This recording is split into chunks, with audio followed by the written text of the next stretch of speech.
Bismillah.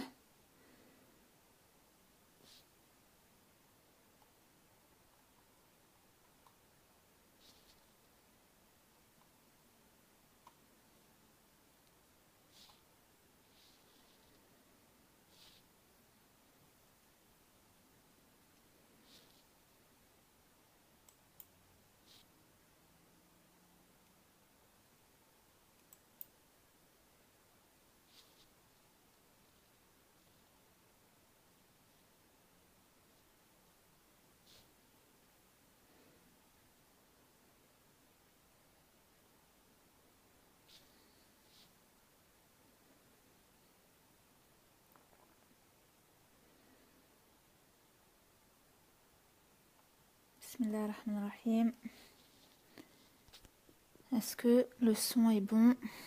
Ça fait longtemps que j'ai pas dit cette phrase-là. Est-ce que le son est bon?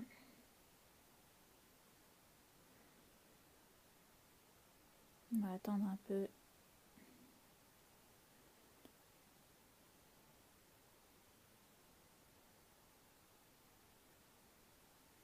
Pour être sûr.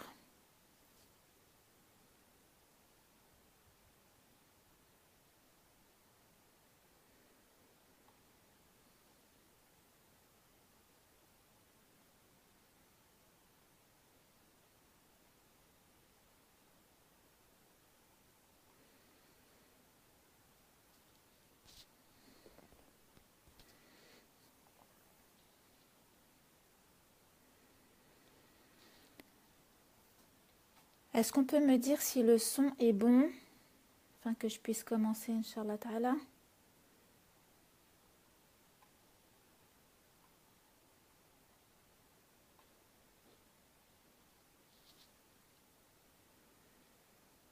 Est-ce qu'on m'entend?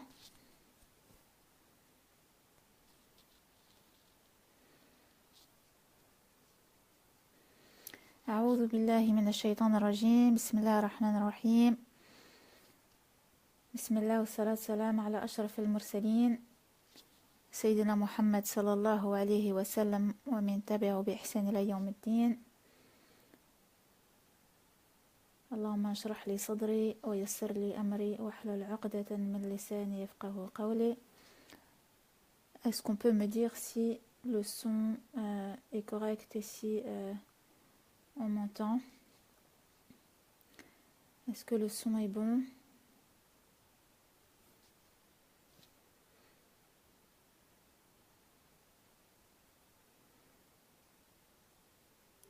Est-ce que c'est bon le son?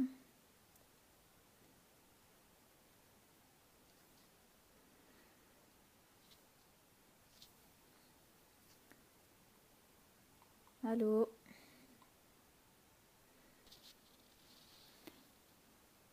Linda, est-ce que tu peux me dire si le son est bon? Sabrine, est-ce que tu peux me dire si le son est bon, s'il te plaît? Salam alaikum. Salam alaikum. Est-ce que vous pouvez me dire si le son capte? Voilà. Ok. C'est bon alors. Je peux commencer, Inch'Allah.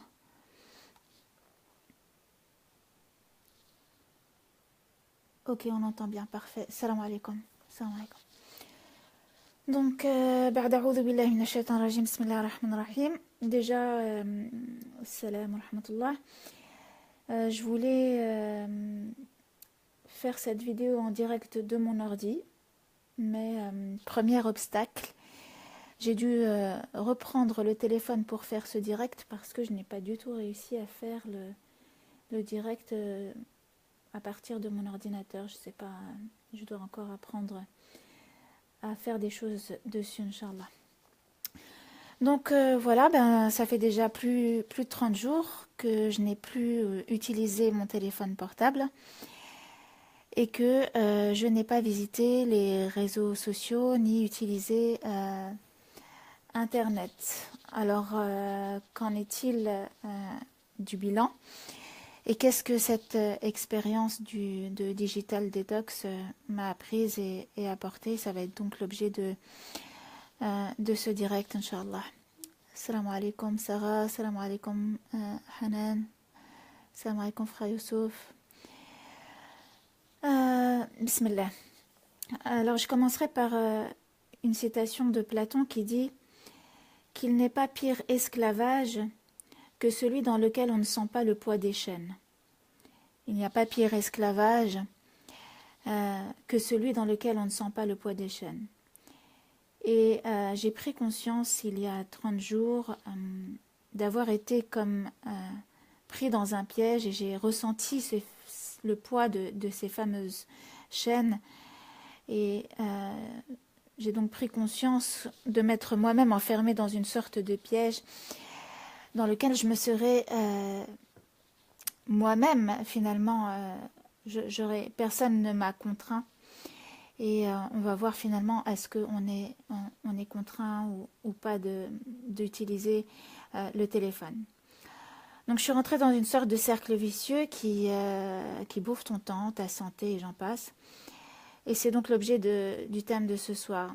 Je crois que je ne suis pas la seule à avoir participé à l'opération 30 jours sans, donc vos témoignages vont être bénéfiques, Inch'Allah. N'hésitez pas à témoigner et puis surtout après à partager entre vous, Inch'Allah.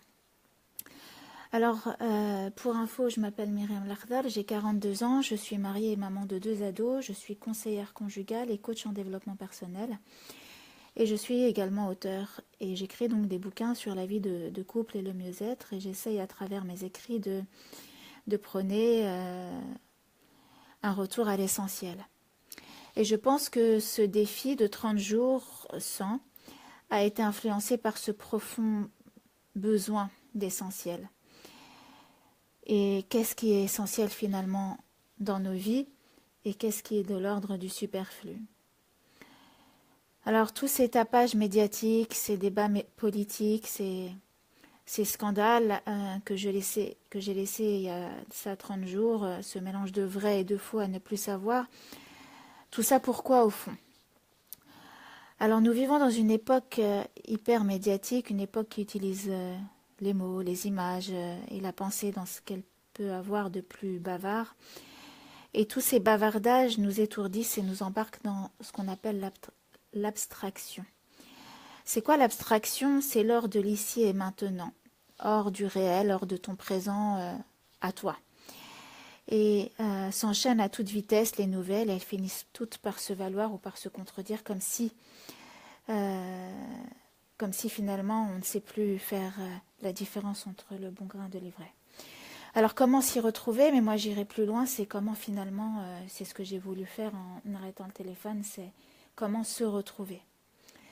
Bien, je pense que on peut se retrouver avec l'aide de Dieu en se posant les bonnes questions. C'est Spinoza qui a dit « Oser comprendre pour oser savoir et oser savoir pour oser agir ». Donc j'ai voulu comprendre en me posant les bonnes questions pour oser finalement savoir ce qui était de l'ordre du superflu dans ma vie. Et une fois que l'on sait et qu'on cherche à oser savoir, et ben, le but c'est qu'après c'est d'oser agir. Alors, oser comprendre quoi et comment on essaye de comprendre? On essaye de comprendre en se posant des bonnes questions. Et en répondant déjà à 2 questions, on peut déjà comprendre ma démarche et comprendre comment j'en suis arrivée à faire ces 30 jours sans. Ces 2 questions, c'est quoi? Je vous invite, si vous le souhaitez, à vous les poser parce que je pense qu'elles sont, si on est un tant soit peu intéressé par le développement personnel et spirituel, elles sont importantes. La première des questions, et elles sont imbriquées, de quoi ai-je le plus peur? La première des questions, c'est celle-ci. De quoi ai-je le plus peur? Bien sûr, en disant finalement, hein, de quoi ai-je le plus peur? Hayati, dans ma vie, de quoi ai-je le plus peur? Et deuxième question, en rapport, quel aspect de ma vie doit être transformé pour que ce dont j'ai le plus peur ait le moins de chances d'arriver? Quel aspect de ma vie dois-je transformer pour que ce dont j'ai le plus peur ait moins de chances d'arriver? Et donc pour répondre personnellement à ces 2 questions, parmi ce qui me fait le plus peur, c'est de mourir avec de grands regrets. c'est de mourir en me disant Ya laytani qaddamtu li hayati, ah, si j'avais préparé justement ma vie. C'est de mourir et de ne pas avoir donné suffisamment de valeur en réalité à ce qui compte le plus pour moi. Et donc parmi les aspects de ma vie à transformer pour que ce dont j'ai le plus peur ait le moins de chances d'arriver, il fallait que je réfléchisse sur tout ce qui entravait mon retour à l'essentiel. Et entre autres, j'ai pensé que le téléphone, le iPhone précisément, et on va voir pourquoi le iPhone précisément, m'empêchait de vivre ce retour à l'essentiel, et on verra pourquoi et comment. Alors le malaise que j'ai...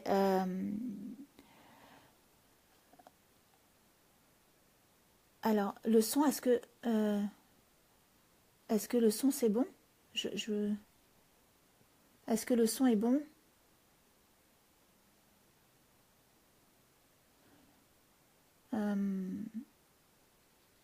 Inch'Allah khair. Alors, le malaise que j'ai ressenti ne m'appartient pas, bien sûr, à moi seulement. Il est symptomatique d'une époque dans laquelle on vit tous. Et à quelle est cette époque? On est passé dans un monde dans lequel, je pense que ça existe toujours, mais il y a un autre paramètre qui s'est rajouté.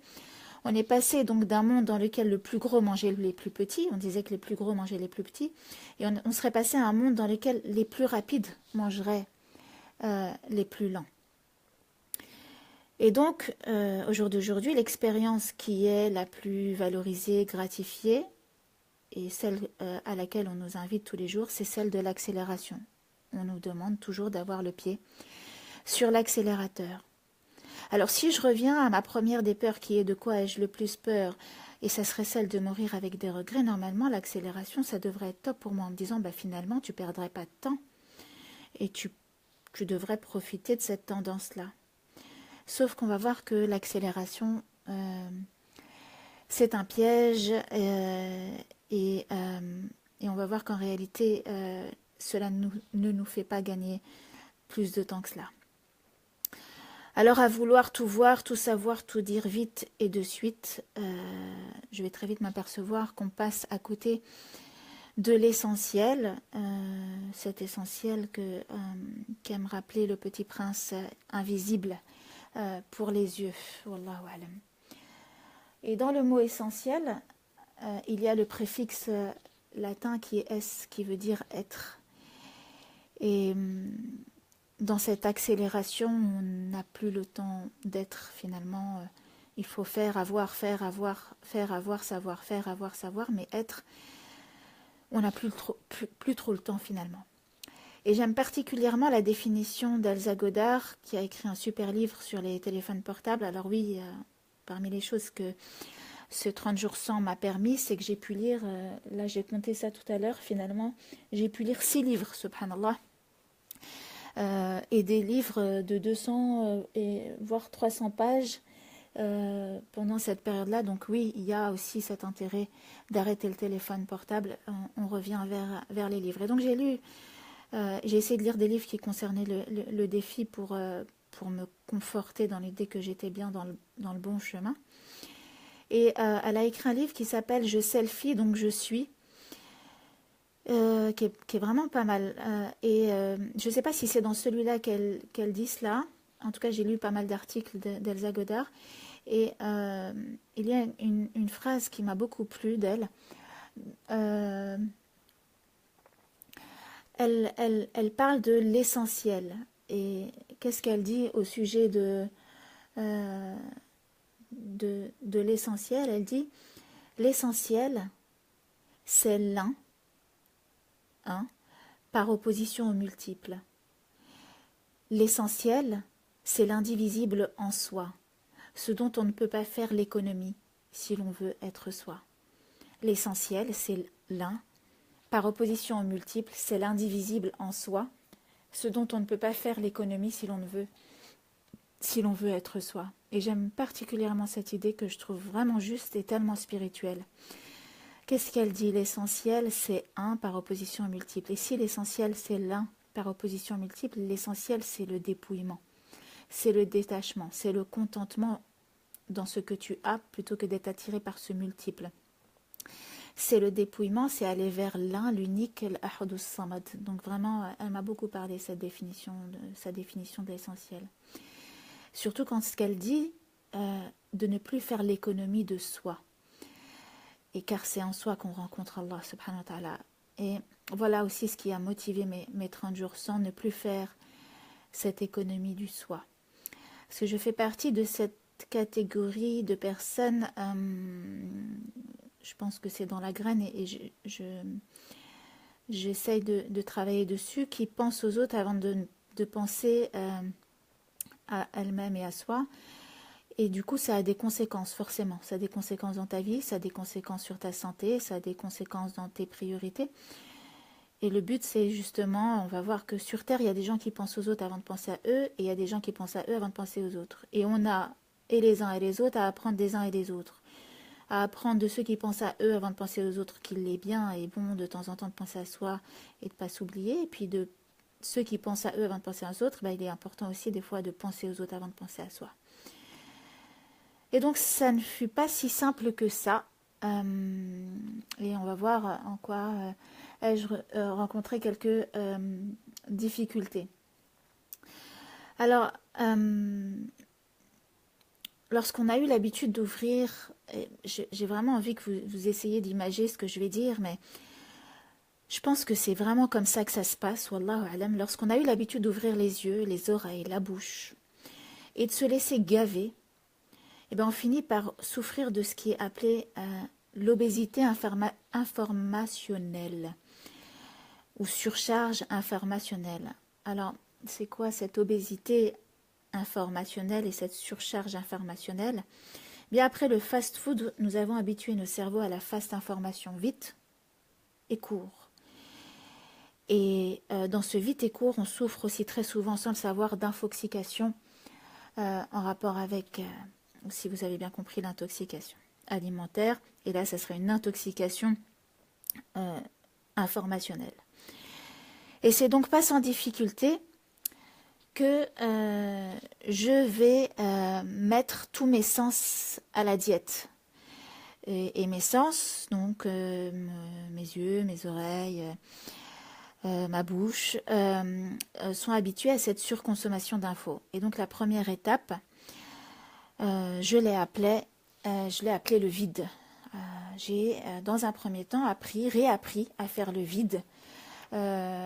Et une des difficultés a été aussi d'apprendre à aimer ce vide. Et pour une fourmi comme moi, ça a été pas si simple que ça. C'est pour ça que j'ai essayé de lire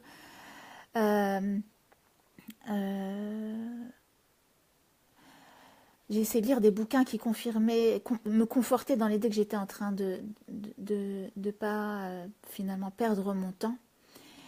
Et on va voir que on a des formatages de notre cerveau qui nous font croire. Il y a un verset du Coran qui nous le dit, que des fois on pense qu'une chose elle est bien, mais elle n'est pas bien pour nous, subhanallah. Et je pense que je suis passée par cette expérience de penser une chose bien alors qu'elle n'est pas si bien que ça.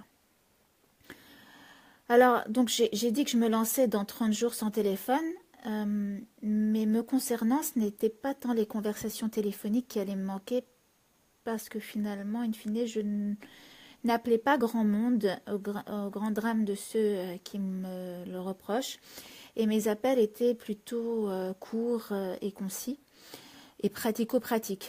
T'as fait ça, t'as pas fait ça, as-tu acheté ça? Enfin voilà, c'était plutôt du ponctuel. Mais pourquoi j'ai décidé de faire 30 jours sans téléphone? Plutôt, ce qu'il conviendrait de dire, c'est la définition canadienne de nos téléphones, la traduction canadienne de nos téléphones, qui est ordiphone. Un iPhone, c'est un ordiphone, et c'est plutôt la partie i du phone qui allait me manquer, toutes ces applications que je tenais dans ma poche et qui me gavaient d'infos. Effectivement, comme tu le dis, Christelle, le vide, on a besoin de le combler.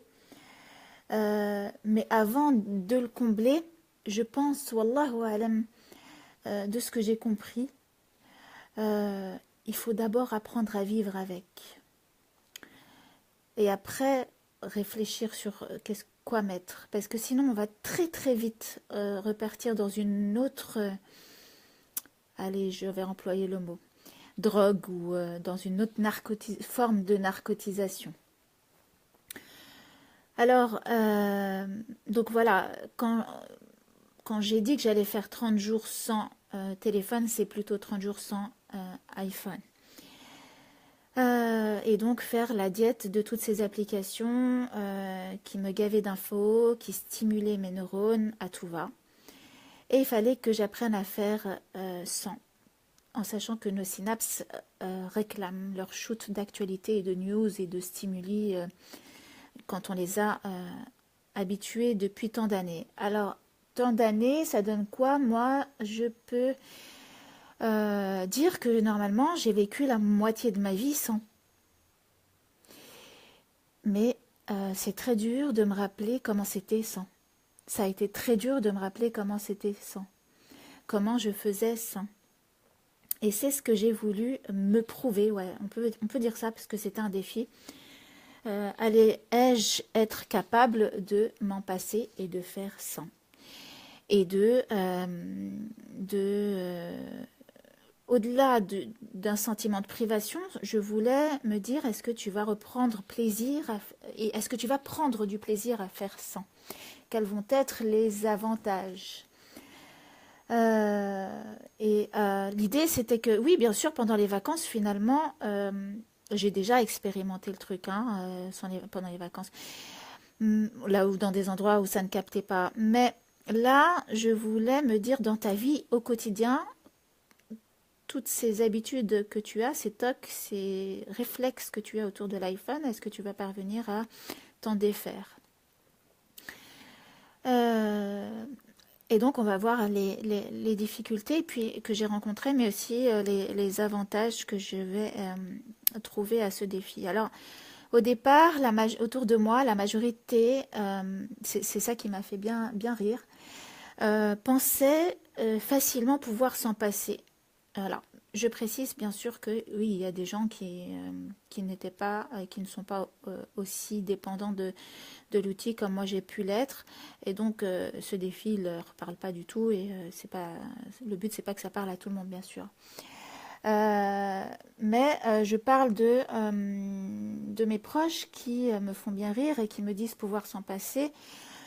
Et tout de suite après que je leur parle, même pas une minute après, ils reprennent tout de suite leur téléphone dans la main pour... et ce qui est le comble, c'est qu'ils me parlent en train de regarder leur téléphone. Alors, chose que j'ai remarqué, du coup, tout ce que j'ai pu faire endurer aux autres personnes, bah là, je l'ai vécu et subi. Je n'avais pas de téléphone, les autres ont gardé... Les gens autour de moi ont gardé le leur et j'ai pu constater de ce que je pouvais faire subir à ceux qui avaient un tant soit peu envie de parler avec moi alors que j'étais pas finalement en pleine conscience et présent.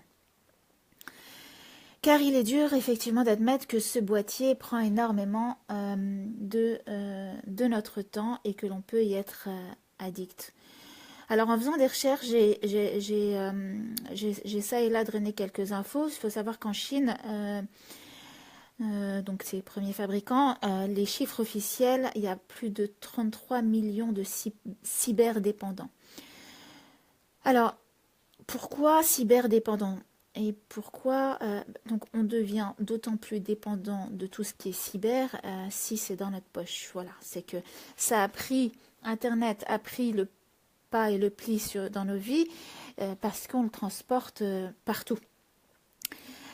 En France, les drogués du net peuvent consulter pour leurs problèmes d'addiction et aujourd'hui ils représentent le quart des addictions, c'est-à-dire que toute dépendance confondue, un quart des dépendances pour lesquelles les gens consultent, c'est en rapport avec le cyber.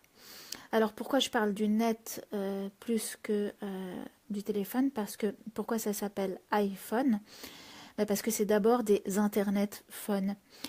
Et il faut savoir que l'objectif premier des fabricants d'iPhone, c'est de détrôner l'ordinateur portable. Et c'est pour ça qu'ils multiplient les applis que tu pour que tu n'aies plus du tout besoin finalement d'avoir un ordinateur portable. Alors, la première étape, j'ai dit qu'il a été question de l'étape du vide. Et comment tu t'aperçois vraiment de la place d'un être cher dans ta vie, malheureusement, hein. Vraiment, c'est quand il n'est plus là. C'est quand il n'est plus là que tu t'aperçois que tu tenais à lui, que finalement il t'était utile, que tu ne lui as pas forcément accordé suffisamment de temps. Et c'est en n'ayant plus de téléphone que tu t'aperçois de toutes les fois où tu l'aurais pris ou tu aurais voulu le prendre. Mais là, sans pouvoir. Et toutes les fois où tu le prenais par habitude. Et là, j'ai employé des mots qui sont... Le premier mot qui va être important, donc vide, et puis le mot aussi habitude. On va voir. Pourquoi 30 jours parce que normalement, dans les sciences du développement personnel, ils nous disent que une habitude, on s'en défait au bout de 21 voire 30 jours. Donc normalement, j'étais et je suis censée mettre d'effet d'une habitude, on va voir si c'est le cas. Alors, 2 scènes, au début de ce défi, 2 scènes, si je puis dire, ont été marquantes les premiers jours. Déjà, je me suis aperçue que de mes premiers réflexes au sortir du lit, de mes premiers réflexes avant de sortir de chez moi. Avant de sortir de chez moi, par exemple, hop, je mettais ma main sur ma poche pour vérifier s'il était toujours bien là. Dans l'idée, je ne peux pas, et ça m'est impossible de sortir sans. Et ça a duré quelques jours, même sans le téléphone.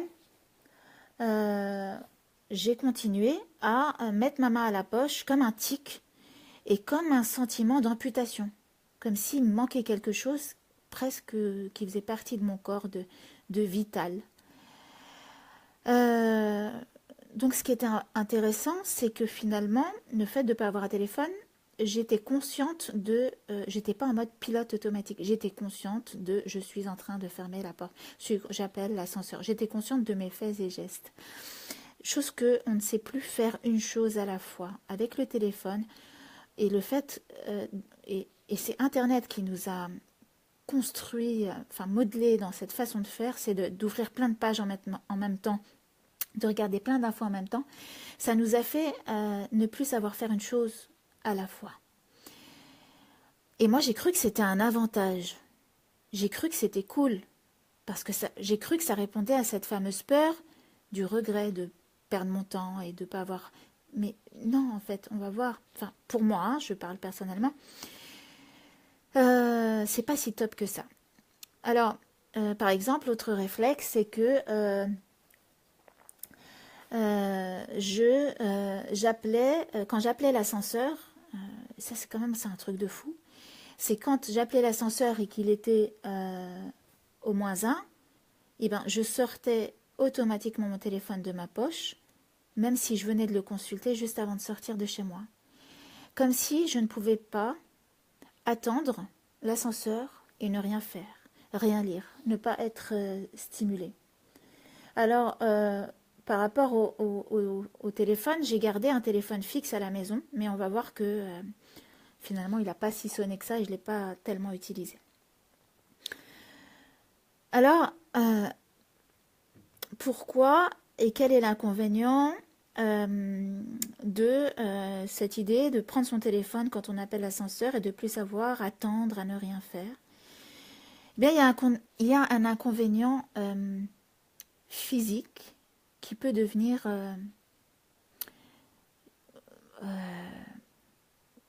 qui pourrait devenir contraignant d'un point de vue psychologique et philosophique.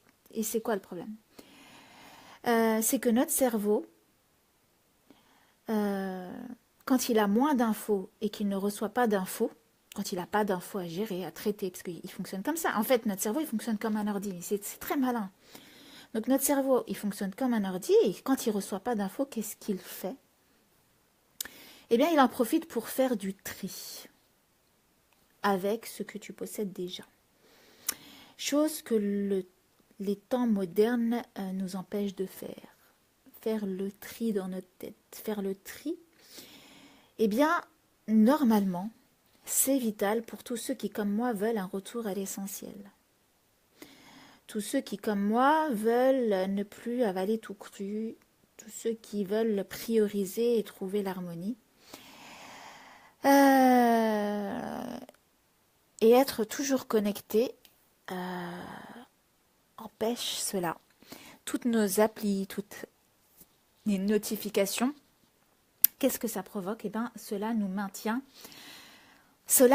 en alerte et on habitue notre cerveau à naviguer. On habitue notre cerveau à naviguer, on traite les infos rapidement, mais moins en profondeur. Et ça crée quoi? Ça crée une surcharge dans ta tête, en fait. Une surcharge d'infos, de distractions, de connexions. Et donc cette surcharge cognitive, sans qu'on le sache, eh bien, ça nous fatigue. Ça fatigue notre esprit, sans compter le moral, parce qu'effectivement, je sais plus, j'ai lu dans vos commentaires qu'en général, ces infos, elles sont loin d'être positives. Et oui, on pourrait dire qu'il y a du 95 négatif et 5% de positif. Donc finalement, le positif se noie dans le négatif. Et donc, ça nous fatigue. Donc, première nouvelle habitude à faire, c'est donc à faire... donc, si je décide d'accepter le vide, c'est d'apprendre à faire avec ce que tu as déjà dans ta tête sans vouloir à tout prix en rajouter, sans vouloir à tout prix t'occuper. On fuit l'ennui. Alors au départ, pour certains, c'est l'ennui. On va voir que ça peut être aussi d'autres choses. Et on a besoin de savoir, de comprendre, d'être toujours connecté. Donc quand maintenant j'appelle l'ascenseur, au bout de 30 jours, je ne ressens plus du tout ni le besoin, ni l'envie d'être effectivement, comme tu le dis, Insaf, d'être pollué. Autre anecdote, c'est que j'ai déposé mon fils à un magasin. Et donc, je suis dans la voiture, voilà, je le dépose, je suis devant. Je me gare et il me dit, tu descends avec moi, maman? Et par réflexe, je dis non. Je t'attends ici. Et j'avais oublié que je n'avais plus de téléphone. Et donc, l'idée, c'était quoi? Vas-y, descends, moi, je vais, voilà, tentation, je vais consulter mon téléphone. Mais là, quand il est descendu, c'est une fois qu'il est descendu, mais au fait, je n'ai plus de téléphone. Donc là, je suis dans la voiture et je me sens d'un coup toute seule, toute bête. Alors là, il y a plusieurs options qui s'offrent à moi. Soit je descends et je rejoins mon fils, mais là, il y a un sentiment de flemme qui me dit il peut faire ça très bien tout seul et il va faire vite. Et puis un autre sentiment, un sentiment de solitude. Tu es dans ta voiture, tu es tout seul. Et les mots, ils sont là, ils sont posés. Une des choses que vient, pas tout le temps, hein, mais que vient et que peut combler nos iPhones, c'est un sentiment de solitude. C'est une sorte de compagnie, comme ce bruit de télé quand certains l'allument pour éviter de se sentir seul. Et là, en fait, jusqu'à présent, je me vantais personnellement de me dire, voilà, la télé, alhamdoulilah, ça n'a pas d'emprise sur toi, vous regardez quand vous avez envie, vous n'avez pas de télé dans le salon, vous pouvez vous connecter, voilà, vous maîtrisez le truc, mais en fait, j'ai quelque chose de beaucoup plus pernicieux, c'est que j'ai une télé dans ma poche. Ce que je reproche à la télé, c'est une sorte de télé finalement, ce que j'ai dans même si c'est des informations, même si j'ai le sentiment, je dis bien j'ai le sentiment de m'instruire, de ne pas perdre mon temps, mais toutes ces vidéos que je regarde et qui s'enchaînent, j'ai même pas le temps de les digérer, j'ai même pas le temps de les appliquer, que j'enchaîne un autre et un autre et un autre, même les doros. Donc pour beaucoup d'entre nous, même si je sais que ça ne concerne pas tout le monde, on ne sait plus rester seul avec soi sans rien faire. Et on fuit ces deux sentiments que sont la solitude et l'immobilisme. la solitude et l'immobilisme.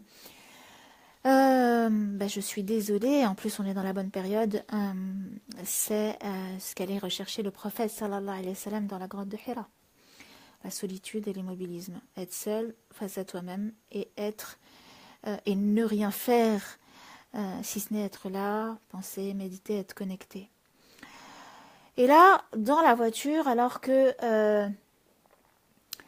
je suis face à moi-même, et du coup, ce qui est intéressant, c'est que je conscientise le truc, je me dis, qu'est-ce que je fais? Je suis dans la voiture, et là, j'ai une tentation d'allumer la radio, comme si je voulais pareil allumer la télé, pour du bruit. Parce que le vide, peut-être que ça nous rappelle la tombe, la mort, je ne sais pas, mais on a besoin de ce son. Mais là, je me suis dit, mais c'est pathétique. C'est pathétique comme réflexe. Le son, qu'est-ce que ça va me permettre? Ça va me permettre de faire taire ma voix intérieure. Ça va me permettre de faire taire cette voix. Et cette voix, c'est qui? C'est la voix de la conscience.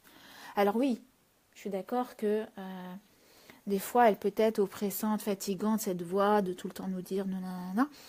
Mais avec tout ce qui se passe, on n'a plus le temps de l'écouter. Alors le but, c'est pas de l'écouter tout le temps, parce que je sais que pour ma part, j'ai un juge tyrannique intérieur qui est là pour me dire c'est pas bien, t'aurais dû, il aurait fallu que tout le temps. Mais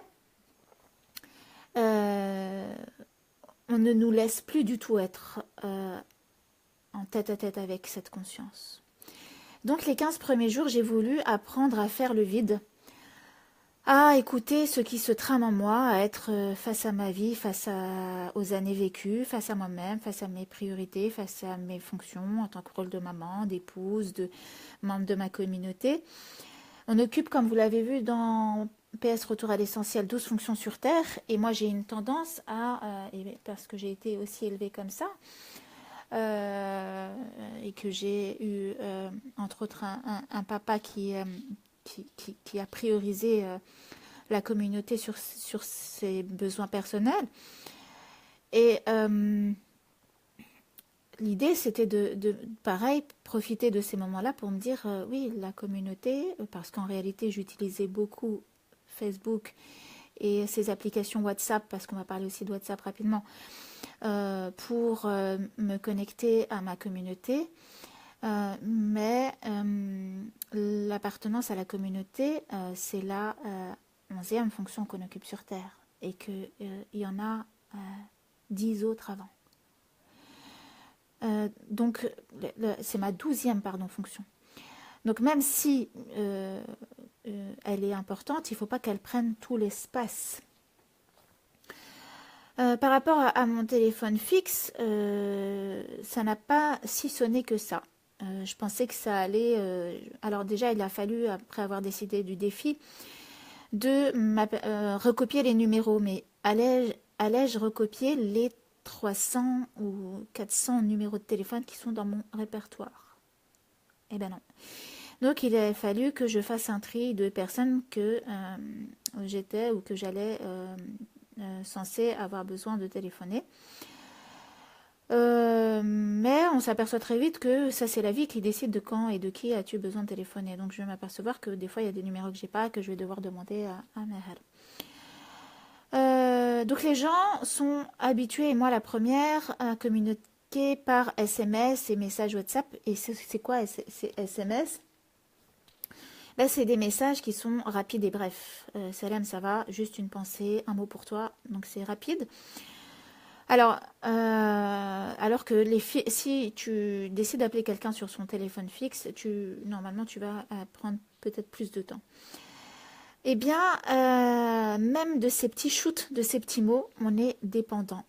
Parce que ça nous fait du bien, ça nous montre qu'on n'est pas seul, qu'on pense à nous. Et je dois avouer que ces petites marques d'attention m'ont manqué sans le téléphone. Alors, mes amies ont joué le jeu et elles ont décidé de finir par m'écrire à l'ancienne du courrier par la voie postale. Et oui, une des choses qu'ont détrôné les mails, qu'est-ce que la mail? Un mail, c'est un message qu'on envoie, c'est un courrier qu'on envoie. C'est une poste, c'est un courrier qu'on envoie électroniquement. Et aujourd'hui, on a la flemme d'écrire et de poster une lettre. Aller à la poste, ça nous demande un effort immense. Et moi, normalement, je fais partie de, comme je vous l'ai dit, de la génération qui a connu la moitié de sa vie sans, et j'ai écrit des lettres, des pavés même. Et j'ai été contente de me réhabituer à et de recevoir. Ça m'a refait vivre des sensations euh, euh, cool en ouvrant ta boîte aux lettres et en te disant que tu allais peut-être à recevoir quelque chose qui t'est dédié, pas de la pub ou des factures. Alors, je m'excuse, il y a des personnes qui m'ont dit m'avoir écrit, mais j'ai apparemment des courriers qui ne sont pas arrivés à bon port, donc je m'excuse. Et c'est les intentions qui comptent, et je vous remercie pour les intentions que vous avez eues. Donc, au sujet du téléphone fixe, ce qui a été compliqué, c'est d'accepter que l'on ne puisse pas me joindre et que je ne puisse pas être joignable 24 heures sur 24, mais seulement lorsque j'étais chez moi. Alors, il s'avère que j'ai été plus chez moi, mais le téléphone n'a pas sonné plus que ça. Alors, au départ, j'ai ressenti une certaine inquiétude, et ça c'est très important. 2, 3 jours avant, j'ai même eu un sentiment d'angoisse un peu bizarre en me disant, mais parce qu'on nous a habitués et on nous a fait croire qu'on ne peut plus faire sans. Et on a mis dans le téléphone un gage de sécurité en se disant qu'il nous arrive n'importe quel pépin, le téléphone est là. Et presque, hein, qu'Allah nous pardonne, mais on compte plus sur le téléphone que sur Rabbil Alamin. Et j'ai lu une pub là de c'est pas une pub, c'est un message que j'ai lu sur un site de nos confrères de religion juive, qui aussi s'interroge sur la place de de tous ces outils informatiques, téléphones, etc., et le piège que ça a pour nos spiritualités. Et donc, ça concerne, j'ai regardé, cette inquiétude concerne toutes les spiritualités. Et dans la religion juive, il y a un courant qui vraiment interdit à ces ouailles d'utiliser les téléphones portables. Et il y a j'ai vu ça dans un reportage qui s'appelle One of Earth, qui parle donc des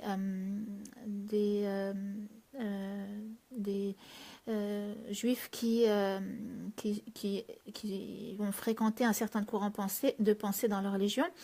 Et ils ont mis en avant la vidéo d'un rabbin et qui se met dans une rage folle, un peu comme cet imam qu'on a, je ne sais plus sur quel canal, qui casse et qui dit pourquoi vous faites ça, et là il se dit mais comment se fait-il que nos enfants, nous, Beni Israël, ont des iPhones à 16 ans, mais vous vous rendez pas compte dans quoi nous sommes tombés. Donc, un des messages qui était écrit, c'est que plutôt que d'écrire Google is good for you, il y avait écrit Google is God for you. Donc, Google, c'est quasiment un dieu pour toi. Et là, quand je vois ces nouvelles machines qu'ils ont mis en vente où tu as juste à poser une question, nanana, trouve-moi ça, nanani, fais-moi ça, nananou, moi, franchement, ça me fait flipper. Donc, je disais que juste un peu avant, j'ai ressenti une certaine inquiétude et même une sorte d'angoisse en me disant et s'il se passe quelque chose. Mais très vite, ou l'angoisse de ne pas pouvoir être joint. Mais après, moi, je me suis rappelé que jusqu'à l'âge de 20 ans, ma mère, elle a toujours fonctionné comme ça avec moi. C'est-à-dire que moi, elle n'avait pas de téléphone portable pour me joindre. Et j'allais au collège, au lycée, en prenant le métro, toute seule. Et que même si bien sûr, je suis pas technophobe et je sais très bien que les portables ont sauvé des vies et que quand tu vas en montagne ou quand tu vas en rando, ça a pu effectivement sauver des vies, nul doute. Alors donc, et très vite, cette inquiétude là, donc, qui a alors au départ très forte, juste avant de commencer le défi. Et puis, quand j'ai commencé le défi, j'ai un peu serré la vis et empêché ce waswas de prendre la place dans ma tête en disant t'inquiète, tawakkali ala Allah, ou masha'Allah, c'est-à-dire tout ce que Allah veut, ça sera, Inch'Allah. Wa ma tasha'una illa yasha'Allah. Et cette inquiétude, eh ben, elle va se transformer très vite en un sentiment de quiétude, de tranquillité et de paix. Et j'avoue, je me confesse, j'ai fortement apprécié le fait de ne pas être joignable tout le temps.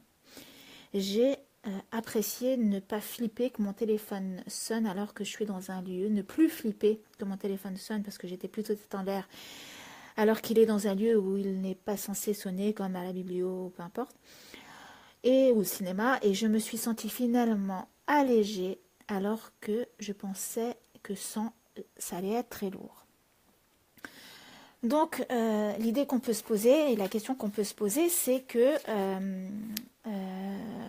est-il bon pour soi de se sentir toujours joignable ou pas? Et je pense que chacun doit pouvoir expérimenter pour savoir ce que cela va lui apporter. Parce que bien sûr, mon expérience reste subjective et personnelle. En tout cas, le fait de ne pas avoir de téléphone et finalement d'outils de captation, parce que pour moi, le téléphone, c'est un outil de captation de mon attention, eh bien, j'ai pu porter mon attention sur mon environnement immédiat, sur les gens qui m'entourent.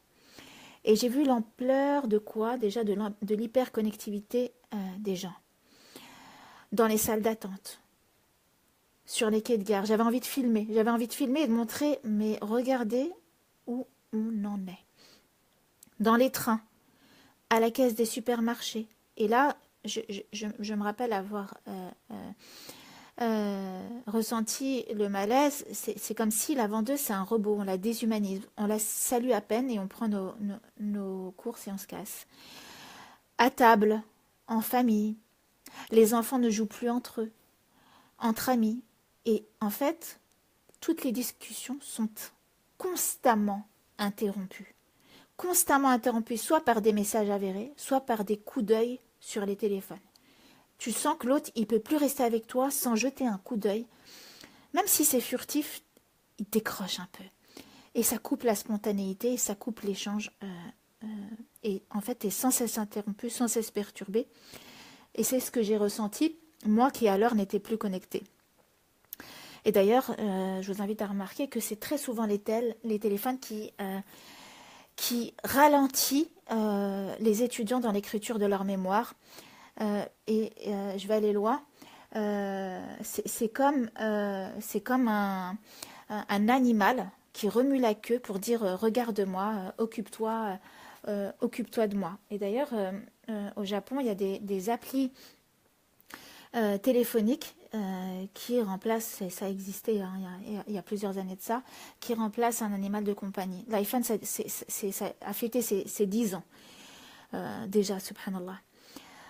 Et j'ai vu dans un reportage aussi que les téléphones portables au Japon ont remplacé les petites amies. Donc c'est un témoignage d'un Japonais qui avait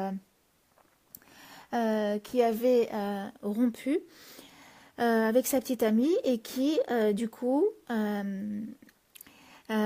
s'était réfugié, avait créé un avatar, un personnage sur son téléphone et ça le suivait partout. Et du coup, sa maman, un jour, elle vient lui rendre visite. Elle lui dit, tu sais, Woolsey, j'espère qu'un jour tu te marieras. Et lui de lui rétorquer, écoute, arrête de parler ça, tu sais très bien qu'elle n'aime pas ça. Et c'est qui elle? Eh bien, c'est son avatar sur son téléphone.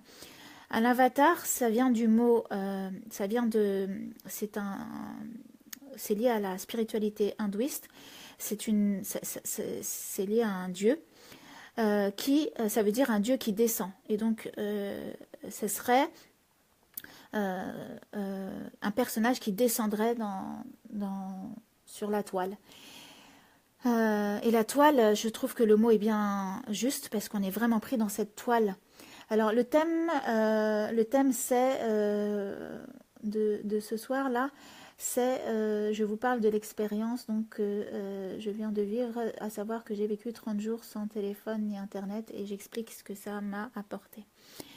Je ne sais pas si je vais pouvoir finir mon propos ce soir parce que il me reste quelques informations à vous donner et qu'il est déjà 19h46 et que j'aimerais finir avant 8h. Mais je pense qu'on en reparlera et qu'on réabordera le thème, Inch'Allah, si Dieu me prête vie. Autre chose aussi que je me suis aperçue, c'est que Internet remplaçait la bibliothèque et que là, quand j'ai été obligée de rechercher des informations. Avant, je prenais mon téléphone, hein. Et là, j'ai repris les bancs de la bibliothèque. Ça m'a fait énormément de bien. Et j'ai pris plaisir à prendre des vrais livres dans mes mains et ne plus scroller. Parce que voilà ce que font nos cerveaux. Ils lisent en diagonale et ils ne prennent plus le temps de lire en profondeur. Alors comme je l'ai expliqué, moi je ne suis pas technophobe et je ne voulais pas faire un témoignage alarmiste. Mais ce que j'ai voulu dire déjà ce soir, c'est que j'aime rester libre. Et pour moi, la modernité doit être à notre service et pas l'inverse. Et là, j'ai eu le sentiment de devenir l'esclave de cette modernité. Et quand est-ce qu'on sait qu'on est l'esclave de cette modernité? C'est quand on ne sait plus faire sans. Alors, on peut trouver des facilités, bien évidemment, en disant je ne vais pas faire sans, pourquoi m'en passer si ça me facilite? Bien évidemment. Mais sais-tu maintenant faire sans? La modération, pour moi, c'est savoir et pouvoir s'en passer sans que cela me pèse trop, ou du moins que j'estime que cela me soit impossible. Et or, ce qui me gêne, c'est que au jour d'aujourd'hui, on nous impose et on ne peut plus rien faire sans se connecter. On t'oblige à avoir Internet. Et moi, ça me gêne. On ne peut, ta déclaration d'impôt, Internet. En fait, il y a beaucoup d'intérêt à ce qu'on soit, en fait, que nos téléphones, la facilité qu'on a voulu nous faire avoir, qui est de pouvoir passer des coups de fil à l'autre bout de la planète partout où on est et être joignable partout où on est, oui, c'est une première facilité, mais l'intérêt qui était derrière ça, c'était aussi de mettre toutes les informations et de faire que vos téléphones deviennent des ordinateurs. Et si tu n'as... Ce que j'aime pas, c'est qu'on t'oblige à ne plus pouvoir t'en passer. Et si tu n'as pas de téléphone portable aujourd'hui, si tu n'as pas de page Facebook, tu es suspecté de vouloir échapper à ce qu'on appelle l'écosystème digital. Et il n'y a pas mieux que l'outil Internet pour surveiller et uniformiser la pensée mondiale, pour faire de cette pensée une pensée unique dans le cybermonde. Parce que comme tout le monde est connecté, eh ben on peut distiller à la seconde des informations et que tout le monde est au courant parce que c'est dans ta poche.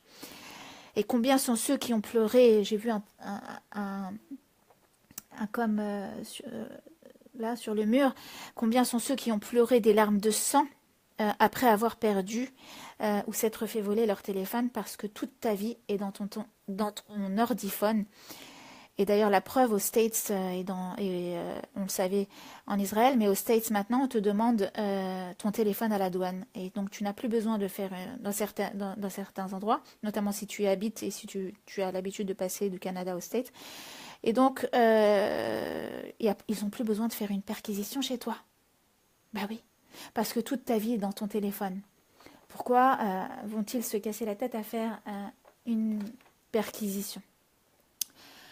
Donc, je vais devoir malheureusement vous laisser. Je vais lire avec attention vos coms. Et puis, c'est pas terminé, mais il est l'heure. Et une des résolutions et des choses que j'ai appris, c'est de me tenir à mes engagements et de ne pas me laisser embarquer par Facebook et compagnie. Donc je terminerai sur cette phrase. Nous avons modifié notre environnement si profondément que nous devons maintenant nous modifier nous-mêmes afin de survivre dans ce nouvel environnement. Et j'ai envie de faire partie de ceux qui ne subissent pas et choisissent. Et on peut choisir, je pense, d'être maître et non pas esclave, à condition d'être conscient. Et pour être conscient, il faut éteindre le bruit. Et d'ailleurs, on parle du bruit sur la toile. Donc c'est ce que j'ai essayé de faire pendant ces 30 jours. C'est la première étape, le vide. Et je poursuis mon challenge et je continue. Et j'ai décidé de ne plus avoir de téléphone et je vous expliquerai pourquoi, comment. Je garde bien sûr le fixe et je vous expliquerai comment j'ai décidé d'utiliser aussi les réseaux sociaux. Voilà. J'espère ne pas avoir été fatigante et moralisatrice. C'était vraiment pas le but. J'ai voulu seulement vous parler de cette expérience. Je demande à Allah subhanahu wa ta'ala de m'aider à comprendre ce que j'ai à comprendre durant cette période, et si cette période je l'assimile à ce qu'a recherché le prophète sallallahu alayhi wa sallam, à savoir l'immobilisme et la solitude pour se reconnecter à Allah, qu'Allah m'aide à me reconnecter. Et une chose que j'ai remarqué, c'est qu'on ne peut pas aussi faire plusieurs choses et vider et remplir en même temps, et surtout vouloir tout changer en même temps.